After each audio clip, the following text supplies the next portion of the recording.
ठाणे शहरात मोठ्या प्रमाणात कचऱ्याची समस्या निर्माण झाली आहे. त्यावर मात करण्यात ठाणे महानगरपालिकेला यश येत नाही. त्यामुळे शहरातील अनेक सोसायट्यांच्या दारात कचऱ्याचे ढीग लागलेले आहेत. त्याचा निषेध करण्याकरिता राष्ट्रवादी काँग्रेस शरदचंद्र पवार पक्षाचे शहराध्यक्ष सुहास देसाई यांनी ठाणे महानगरपालिका मुख्यालयासमोर कचरा टाकला. शहरातील अनेक भागातून मागील 10 दिवसांपासून कचरा पूर्णपणे उचलला गेलेला नाही. ठाणे महापालिका क्षेत्रातील कचरा सीपी तलाव कचरा संकलन केंद्रात नेला जातो. त्यानंतर तो डायघर आणि शहरातील मोकळ्या भूखंडावरती टाकला जातो. परंतु सीपी तलाव येथे कचऱ्याला लागलेल्या आगीच्या घटनेनंतर कचरा टाकण्यास विरोध दर्शवत स्थानिकांनी आंदोलन केल्यामुळे मोठा पेचप्रसंग निर्माण झाला आहे. ठाणे शहरातील कचरा उचलला जात नसल्याने रस्त्यांवर तसेच सोसायट्यांबाहेर कचऱ्याचे ढीग साचले आहेत. ही समस्या सुटली जात नसल्याने देसाई यांनी आपल्या घरात साचलेला कचरा गोणीत भरून पालिकेसमोर आणून टाकला.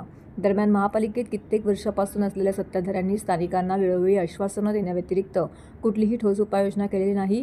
त्याच्याच नाकर्तेमुळे महापालिकेला स्वतःची कचराभूमी नाही. सद्यस्थितीत शहरात कचऱ्याची विल्हेवाट नीट लावली जात नसल्यामुळे रोगराई व घाणीचे साम्राज्य वाढून ठाणेकर नागरिकांच्या आरोग्याला धोका निर्माण झाला आहे. आज मी माझ्या घरातील कचरा इथे टाकला आहे. जर लवकरात लवकर हा प्रश्न मार्गी लावला नाही तर पालिकेच्या प्रत्येक मजल्यावरती कचऱ्याचे ढीग उभे करू असा इशारा सुहास देसाई यांनी दिला आहे. तुम्ही आम्हाला पाणी देत नाही. आधी आठवड्यात एकदा 15 दिवसांनी एकदा थंड. आजही नागरिकांना आरोग्याची काळजी आहे, त्यांची काळजी घ्या ही नम्र विनंती आज आपल्याला करतोय. आणि जर आपण लक्ष नाही दिलं तर पुढच्या 8 दिवसात हा ठाणे शहरातला सगळा कचरा या महापालिकेच्या मुख्यालयात टाकला जाईल हे तुम्हाला चेतावणी करतो. 7 ते 8 दिवस आम्ही भोगतोय, मी आणि माझ्या ठाण्यातले नागरिक, की जागोजागी कचरा पडलेला आहे. आता तर रस्ते संपलेले आहेत तर लोक तो कचरा पर्याय नसल्यामुळे नालेत टाकायला लागलेत. जे नाले साफसफाई करायला आम्ही वर्षातनं 2 वेळा करोड रुपये खर्च करतो, ही परिस्थिती आहे. आज ठाणे शहरामध्ये प्यायला पाणी नाही. 8 दिवसातनं 15 दिवसातनं एकदा कुठेतरी शटडाऊन असतंच. आज बऱ्याच ठिकाणी ड्रेनेज लाईन ओपन झालेले आहेत, ड्रेनेज वाहत असतं, धड चालायला रस्ते नाही आहेत आणि ही कचऱ्याची समस्या आहे. ही समस्या महापालिकेने आम्हाला कुठेतरी लावून दिली पाहिजे. महापालिका टॅक्स रुपये आमच्याकडनं सगळ्यांकडं पैसे तर घेत आहे ना ठाणेकरांकडनं. आज तुम्ही करोडो रुपये पेंटिंगला खर्च करताय. काय स्वच्छ ठाणे, सुंदर ठाणे, काय कुठे गेलं ते? स्मार्ट सिटी फक्त पेपरवर, स्मार्ट सिटी तर आम्हाला कुठे दिसत नाही आहे. मग ह्याला कुठेतरी मला वाटतं आहे, कदाचित मला असं वाटलं की महापालिका आणि प्रशासन झोपलेलं आहे, यांना कुठेतरी जागं करण्याची गरज आहे. त्यामुळे मी आज हा माझ्या घरातला कचरा इथे आणून टाकलेला आहे. जर येत्या 4-5 दिवसात महापालिकेने हा सगळा कचरा स्वच्छ केला नाही, ठाणे शहरातल्या नागरिकांच्या आरोग्याशी अशीच खेळत राहिले तर हा कचरा उचलून मी या महापालिकेच्या संपूर्ण 4 मजल्यामध्ये नेऊन टाकेन. ही माझी राष्ट्रवादी काँग्रेसमध्ये 100% प्रशासनाचं फेल्युअर. सत्ताधाऱ्यांचं काम करत आहे. विरोधी पक्ष नेता म्हणून मी माझं काम केलं आहे. हे सत्ताधाऱ्यांचं आहे, हे प्रशासनाचं आहे. प्रशासन झोपलेलं आहे. प्रशासनाला समजत नाही बाहेर काय चालू होते. त्यांना फक्त त्यांच्यासमोर स्वच्छ दिसतंय, स्वच्छ सगळं ठाणं स्वच्छ. ही परिस्थिती उतरत नाही आहे. आयुक्त तर कुठे दिसत नाही आहेत या ठाणे शहरात.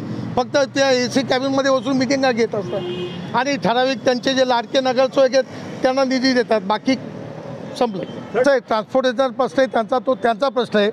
हा कचरा उचलायचे, हे पाण्याचे, ह्याचे पैसे टॅक्स रुपी आम्ही महापालिकेला देतोय.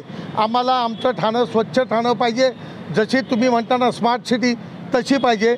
अशी कुठेही स्मार्ट सिटी या ठाणे शहरात आम्हाला 1% सुद्धा दिसत नाही.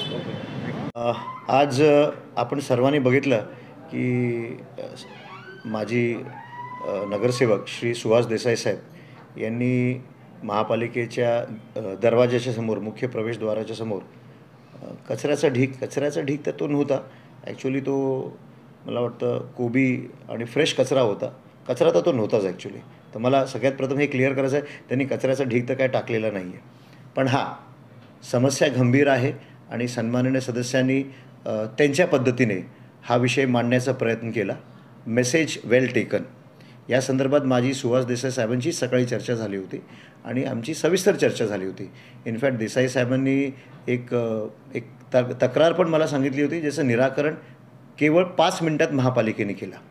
हे जरी असलं तरी ठाणे महानगरपालिका मान्य करते की गेल्या 4-5 दिवसापासून ठाणे शहरातला जो कचरा आहे त्याचा जो प्राथमिक संकलन आहे, म्हणजे प्रायमरी कलेक्शन, त्याच्यामध्ये थोडीफार अडचण निर्माण झाली होती. परिणामी काय झालं की प्राथमिक संकलन जे घंटागाड्यांच्या माध्यमातून होतो त्याच्यामध्ये अडथळा निर्माण झाला आणि काही प्रमाणात शहरात जे कचऱ्याचे जे ओपन स्पॉट्स असतात त्याच्यामध्ये वाढ झाली, ही वस्तुस्थिती आहे. बघा, प्रॉब्लेम झाला प्रायमरी कलेक्शनमध्ये, प्राथमिक संकलनमध्ये. आता प्राथमिक संकलनमध्ये प्रॉब्लेम का झाला, तो मेन कारण आहे की ठाणे शहरात जे हस्तांतरण स्थानक आहे, आपल्याकडे हस्तांतरण स्थानक एकच आहे, तो म्हणजे CP तलाव. डायघरचा जो प्रकल्प होता तो काही तांत्रिक कारणास्तव तो बंद झाला. त्याच्यामुळे CP तलाव जे आपलं हस्तांतरण स्थानक आहे तिथे कचऱ्याचं प्रमाण वाढला. परिणामी जे रुटीन हस्तांतरण असतं, म्हणजे रुटीन कचरा ट्रान्सफर, म्हणजे घंटागाड्यांमधून मोठ्या डंपर्समध्ये जो कचरा ट्रान्सफर होतो ती प्रक्रिया थांबली. परिणामी प्राथमिक संकलनमध्ये अडचण निर्माण झाली. ही बाब विचारात घेता या संदर्भात वरिष्ठ स्तरावर मग एक बैठक झाली.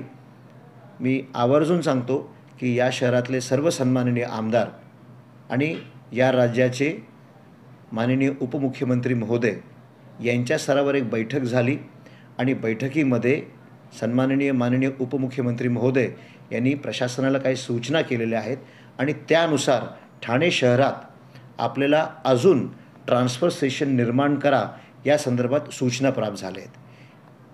प्रशासनाकडनं एक शोध मोहीम घेण्यात आली आणि आम्ही काही स्पॉट्स निश्चित केलेले आहेत. आपल्याला कल्पना आहे की ठाणे शहरमध्ये, ठाणे महानगरपालिकेमध्ये 3 परिमंडळ आहेत. तर आपण काय करतो आहे की परिमंडळ 2 आणि 3साठी आम्ही आता 3 हस्तांतरण स्थानक आम्ही प्रपोज तर केलेले आहेत आणि पुढील 1 ते 2 दिवसात ते सुरू पण होणार आहेत. हे जरी असलं तरी मी आज आपल्याला क्लिअरली सांगू इच्छितो की ज्या 9 प्रभाग समिती आहेत त्या 9 प्रभाग समितीमध्ये जर आपण बघितला, फक्त एकच प्रभाग समिती आहे, वर्तकनगर प्रभाग समिती, जिथे घरोघरी घनकचरा संकलन सद्यस्थितीत होत नाही आहे. बाकी 8ही प्रभाग समितीमध्ये प्राथमिक संकलन सुरू झालेलं आहे. तर पुढील 1 ते 2 दिवसात हे जे अजून ॲडिशनल जे ट्रान्सफर स्टेशन्स आहेत ते प्रशासनातर्फे सुरू करण्यात येतील आणि हे जे प्राथमिक संकलनमध्ये जे व्यत्यय निर्माण झाला होता ते पूर्णपणे निघून जाणार.